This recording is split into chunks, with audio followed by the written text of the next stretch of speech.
Alright, you gotta see this ridiculous story. As the left becomes increasingly radical and woke, we see them scrutinizing more and more people they deem as persona non grata just because of their political beliefs. The most recent person on their crusade against freedom of speech has become the Super Bowl winner, Travis Kelce, who also happens to be Taylor Swift's boyfriend. Recently, Travis liked a picture of ex-ESPN host Sage Steele with Donald Trump, sending the woke left into a spiral to justify the action. They even avoid mentioning the former president by his name and refer to him as you-know-who. Crazy, right? Before I go on the video, watch this clip. I think that this was an accidental like. And everybody's been up late at night scrolling. I tend to purchase items off of Instagram late at night, but I think he may have been, scrolling. Sage Steele was an important sports reporter on ESPN. They probably met through ESPN, and then he was like, oh, look at Sage. And then all the articles came out, and now he has unliked it because he was like, oh, wait.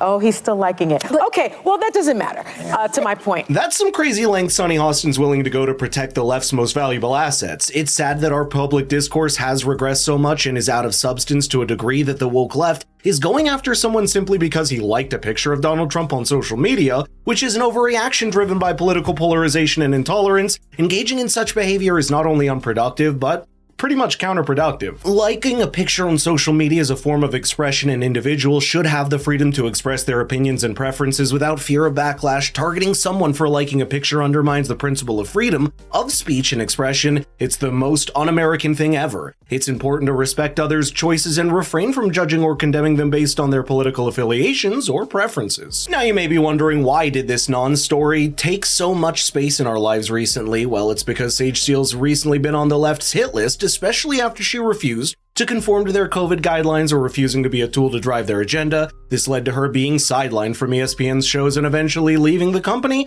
after settling a lawsuit against them. And recently, Sage has gone on a podcast with Bill Maher and said this. That whole thing in Atlanta was just ridiculous. And so I was interviewing Biden leading up to that. And I had to ask him if he supported, pulling the game out of there. But the story was, and this, honestly, I don't like him. I think he's a terrible president. However, forget that. The human aspect of what we're witnessing right now with him, to me, is heartbreaking, and it's inexcusable by the family.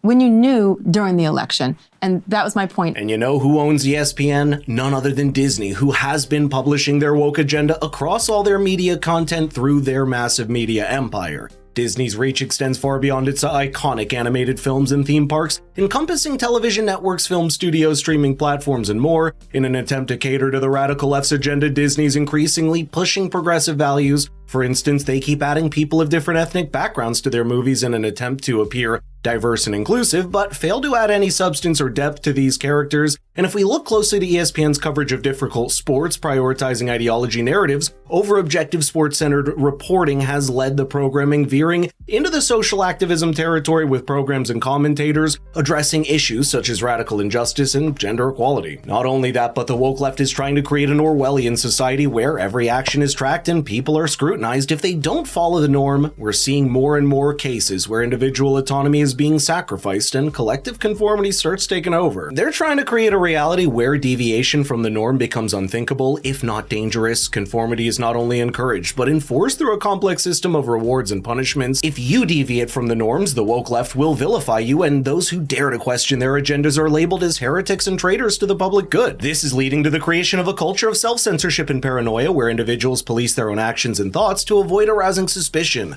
I think we're headed towards this nightmarish landscape where conformity will become a survival mechanism unless we continue pushing against it with counter speech. That's exactly what the other panelists on The View, Sarah Hines, did in this show. Watch how brilliantly she pushes back against their nonsense. When I like people, whether it's on a like or my friends and family, that is not an endorsement of everything they've said, everything they've done, everything.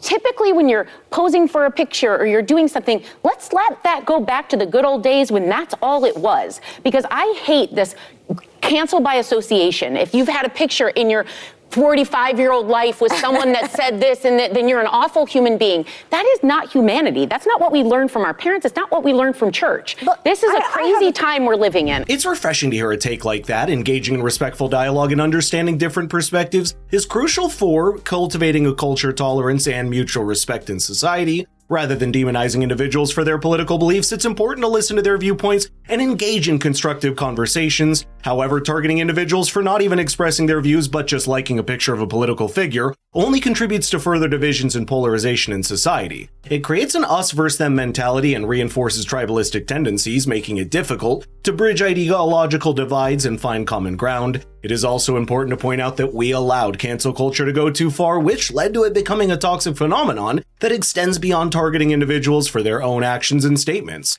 Now it encompasses cancel by association, whereby individuals or entities face backlash simply for being connected to someone who is deemed controversial by the cancel culture mob. This form of guilt by association has far-reaching consequences and poses serious threats to free speech, diversity of thought, and social cohesion. In some cases, businesses preemptively cut ties with individuals or entities to avoid being targeted by cancel culture activists, further perpetuating the cycle of self-censorship and censorship in general. For instance, in the last couple of years, multiple companies stopped their advertisement campaigns on X, formerly Twitter, after Elon Musk's takeover because of allegations that their ads were being shown next to offensive content. Now, I think it's essential that we combat the toxic effects of cancel culture and cancel by association that the left is constantly pushing. Instead of giving into mob rule and censorship, we must also defend the rights of individuals to express themselves freely, engage in open dialogue, and associate with whomever they choose without fear of retribution.